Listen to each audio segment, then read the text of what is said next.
Hello, everyone. Arriv back, and just wanted to check back in with another quick raid video.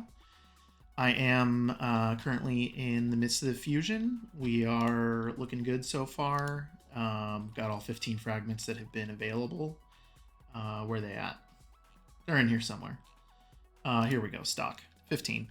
Um, so just as a kind of like an early to mid game, I would say more early game player, wanted to just go over real quick, like kind of what my strategy is for completing these fusions.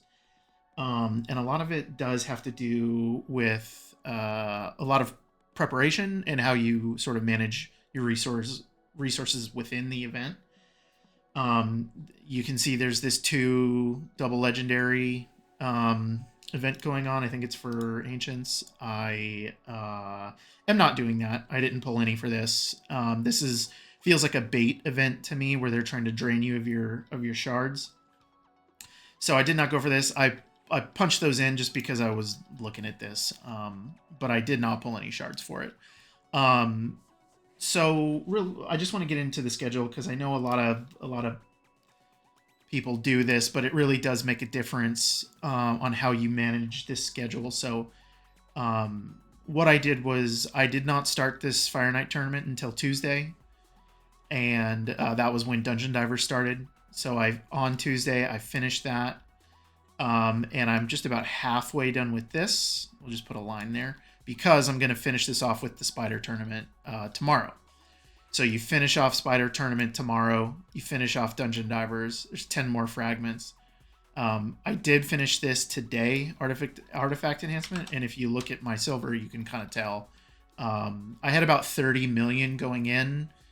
I got down to about 5 million and then scrounged up about 4 million with gear and other things that I had just sitting in my inventory. But the key thing here is like doubling up, not doing a whole Dungeon Divers and then having to do a whole Spider tournament later. That's a waste of energy. It's just not efficient use. So this is pretty 101 stuff, but if you're an early game player, you're trying to get these fusions done. This is just the best way to manage the energy. If you really want to manage it, you could include this champion training with your Fire Knight teams or your Spider teams. If you have champions that are strong enough to kind of like solo duo those places. Fire Knight's not really a place where you would do that, at least from what I've seen. But Spider is a place. There's a couple champions that can just straight up solo Spider. Um, and like what you might be asking, what level? I can do 25s on everything, but I don't. That's kind of a inefficient use of energy. I farm all of the dungeons on 20. They're fast, they're energy efficient. You still get chances at 6-star gear, up to legendary 6-star gear. So it's just a better use of your energy and your time. No reason to farm these like on hard or whatever unless you're a late game player that can do that very easily and quickly. So looking forward to the schedule. So Thursday, this is Thanksgiving. It's tomorrow, so that will be Spider, and then finishing Dungeon Divers. Friday is an interesting one because it's Classic Arena Takedown, which is very, very easy, probably the easiest one to do. You just do that over the course of a couple days. The one tip I will give you here is set your arena defense to just one champion.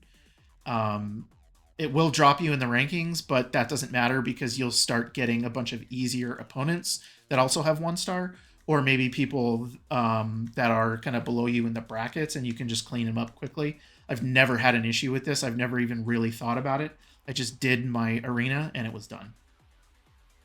Champion Chase. This is the good one. This is a good one to talk about. So I've been saving up a couple things for this Champion Chase. So this starts on Friday, goes until looks like Tuesday, but I probably wouldn't wait that long. For this one, this is where your fragments champions comes into play. So I'll be pulling my Mithrala. That'll be a nice chunk of points. Akoth, that'll be a smaller chunk, but still good. Scion, I'll be pulling him.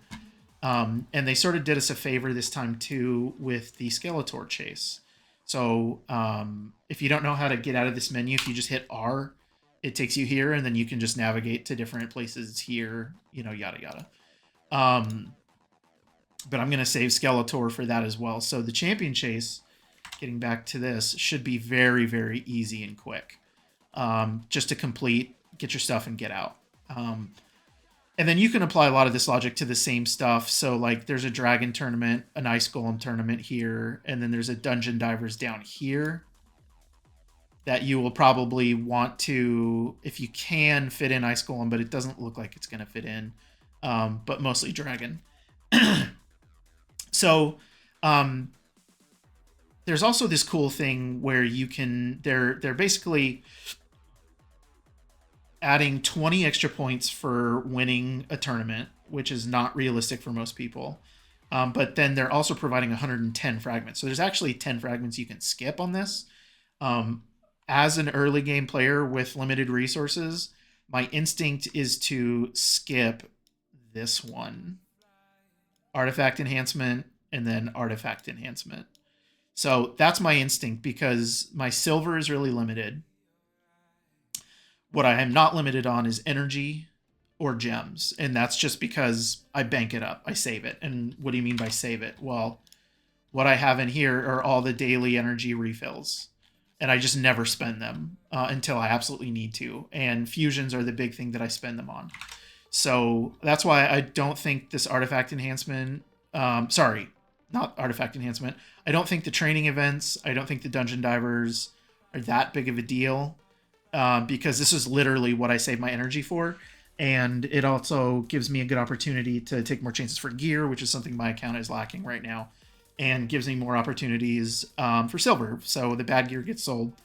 And we keep the good gear. We sell the bad stuff. We build up silver for the next event. Or for the next fusion. So just a couple thoughts on kind of what my thought process is here. The end of this kind of lines up weirdly. Oh yeah, and I did want to talk about this summon rush. Supposedly there's going to be like a 2x event for every shard coming up this weekend. So that would be like Thursday, Friday, Saturday, Sunday, most likely. Probably won't start on Thursday. Might just be these 3 days.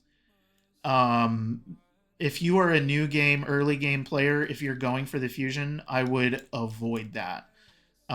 It seems like a bait event. Yes, it is 2x. Yes, they're going to throw a bunch of events at you as like a quote-unquote celebration. I think that's a bait event. I don't think you want to do that because this summon rush down here.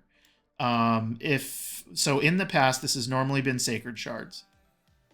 Sacreds are the most efficient. You get 500 points per sacred shard, and a lot of times in order to get all the fragments that you need, it's generally between 6 and 9 sacreds. So if you're sitting on like, what do I have? I have 17 here.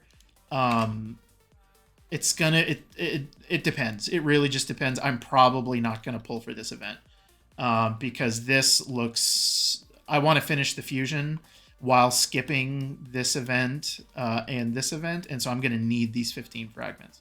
So if you don't skip, then and you want to pull shards, or you're not going for the fusion, I would probably be pulling shards. But it just really depends. You also have to consider what event they have coming up next, which is like Christmas time. I know a lot of people make a big deal about it. Historically, the Christmas fusions, Tormund's probably the best one. Other ones are not real notable. I mean, Blizzard has used, there's some uses for them, but none of them have been like can't miss, absolutely game breaking other than Tormund. So, yeah, that's the fusion plan. Kind of just an early game look at how I'm handling this. I'm trying to be extremely frugal with things. A lot of this energy has just been from, I recently got my daily login energy down here, so just fortunate. And then I just do anything and everything I can to gather up energy. So daily quests, weekly quests, Doom Tower, City of Centranos, just anything where there's energy available, I'm just snapping it up during this fusion. And I'm going to spend it, certainly will spend it on the events that are coming up, especially with 2 more 2.5 more dungeon divers.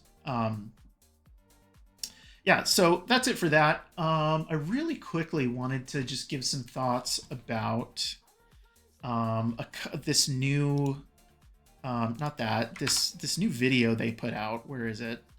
Here. I'm going to turn the volume off. A couple of things that I just had some really quick thoughts on relics. I think some people worry about this and what it's going to look like, what it's going to, another thing for people to quote unquote wail out on and whatnot. I think for an early game player, this is going to be good no matter what. We know it's going to be a grindy event. We know that they're going to lock it behind chests and clan performance things like the new clan boss, which I'll get to in a second. All this stuff. The upgrade material is probably going to be one of those things where it takes a while to upgrade. And the late game players will just immediately have an advantage because they can perform at a higher level than, say, early mid-ish game players. But I think no matter what, like, this is a good thing. Having 3+ speed just for equipping this is cool. It doesn't look like this is going to require... It looks like I don't know what they're calling these sockets, are going to be unlockable from the start. Maybe that changes. Maybe you have to level up to level these up or unlock them. I don't know. But, like, socketing these relics are going to give you extra stats.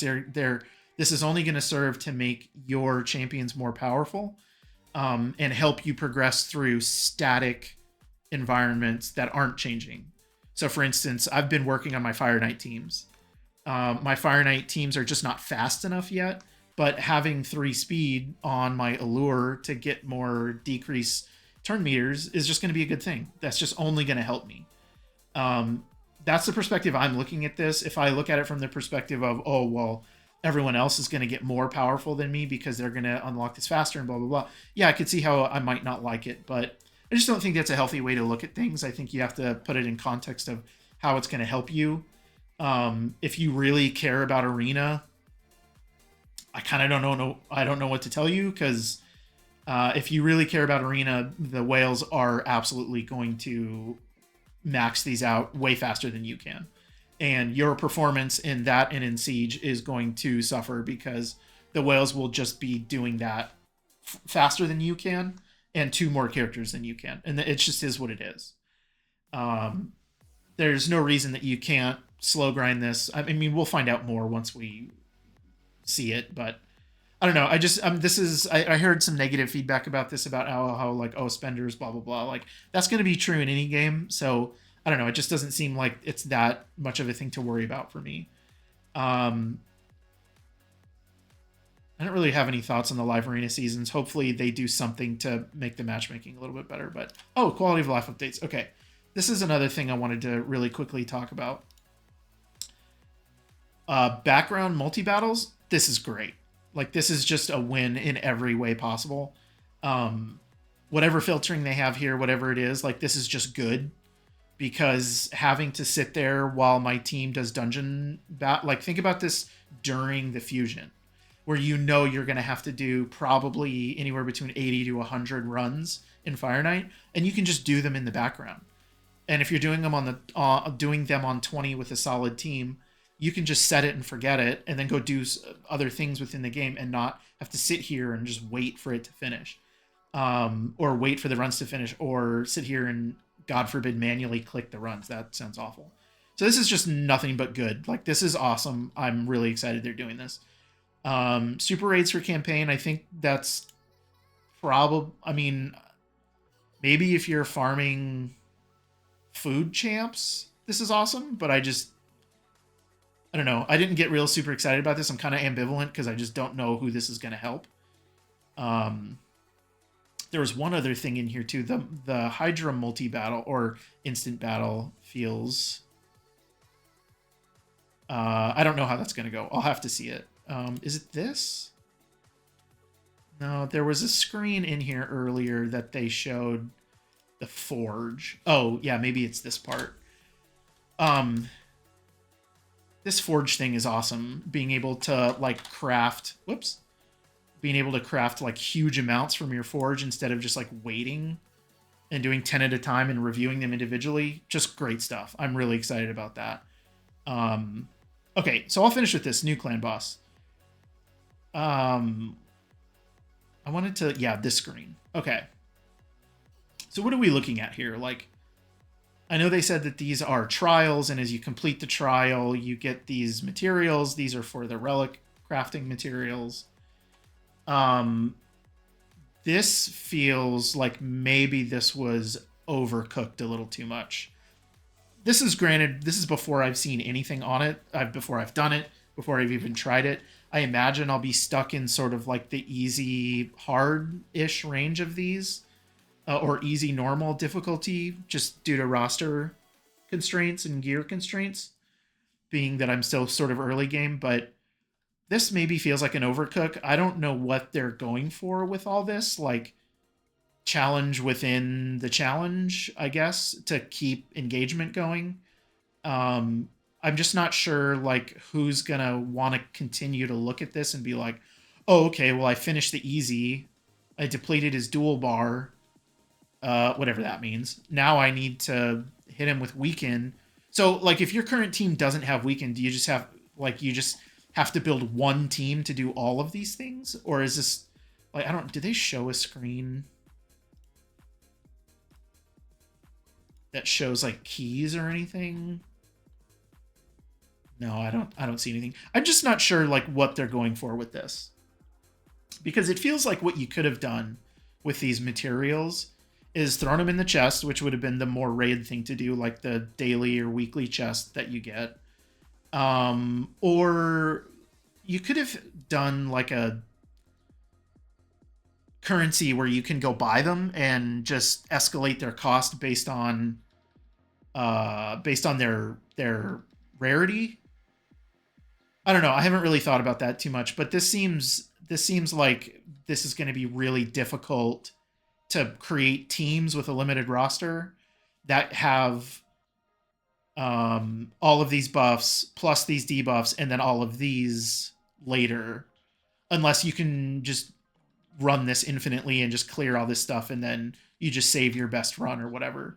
But I think they said it doesn't carry over into your next reset. So I'm just not sure who this is for. I'm not sure what they're trying to accomplish here with locking relic materials behind it. I'm not saying it's bad. I'm not saying it's good. I'm just confused about what the goal is here from Raid's perspective, not from the player perspective. I understand what these goals literally are, but I don't know. We'll have to see. I'm in a very much wait and see. It's probably going to be a little bit broken to start, and then you get into it, and Raid has a chance to see how players interact, and then they change it and tweak it, and maybe in a couple months this will be like really good, or in a few updates, I should say, it'll be pretty good. I think initially there's probably going to be a lot of bugs, and there's going to be this like probably discovery period where if you're only limited so many tries per week, the discovery is a lot slower on what you can do, what this all means, what's the most efficient way to do all this stuff. So, what else? Is there anything else in here I wanted to hit on? Oh, yeah. No. New Christmas champs, new mythical champ.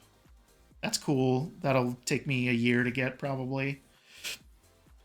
No, I think that's it. All right, guys. So, I hope you're finding this useful, or if you're an early player yourself and you are kind of seeing like, okay, how are people managing this? I hope this is helping.